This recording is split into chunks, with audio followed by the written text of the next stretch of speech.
This is the fourth of the bids that I'm going to do, and we're going to continue with it as I promised in the beginning. I'm going to make them more thematic now, about specific aspects of Australians not being able to return to Australia. We found out just today that apparently certain farmers and farm growing businesses are trying to get fruit pickers to come to Australia, which is a good legitimate thing, and it's quite important for our economy in Australia to bring the economy back. And I still relate, as you can see, to being Australian, even though my country, and particularly Prime Minister Morrison and Foreign Minister, and also Peter Dutton, our Home Affairs Minister, have betrayed Australians overseas and have betrayed us who are stranded.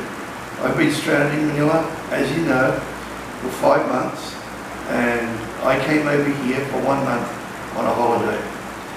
Why is this occurring? Why are there quotas?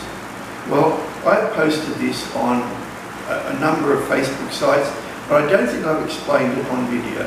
So let me get it through very quickly and very concisely. It is a human rights issue for us not to be brought back to Australia and for us to be denied any monies from the Australian government. I have had this checked. This isn't something that hasn't been verified by me, and as I've said in posts on the internet, but not through these bids, that I contacted one of the preeminent human rights lawyers in the world, who is an Australian expat. He's also a barrister and a QC, and in an email to me after I asked the question, he acknowledged that this is a human rights issue.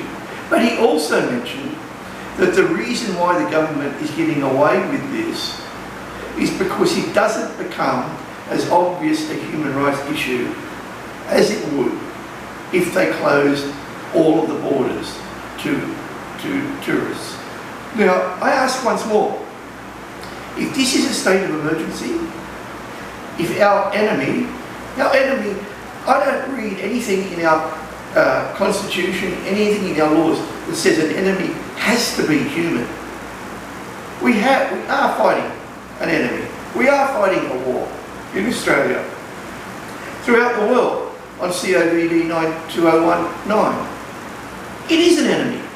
So why is it that the Air Force can't be deployed on sweeper flights to take Australians back to Australia and then close the borders? It's easy to find out where Australians are. They will register. They can have the opportunity of coming back. And if they take that opportunity to come back, it's quite simple and quite relatively inexpensive, at least as inexpensive as five-star hotels and the rubbish that's going on now. But the reason why the Morrison government is doing it is quite simple. And there are two reasons. One, they don't care. They don't care about Australians overseas because we now are invisible.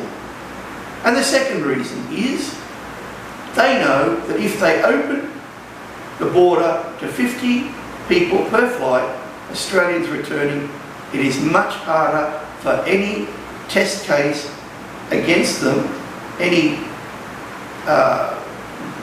basket case, whatever the term is. It's just slipped my mind now.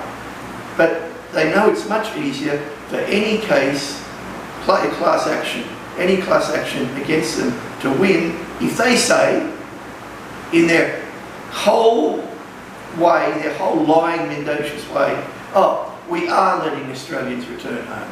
The reality is they're trying to broker it so that there is a bidding war and that no one on economy class, or very few, can come back. And all the airlines, a lot of them are forcing people to upgrade to business class, many of whom can't afford it.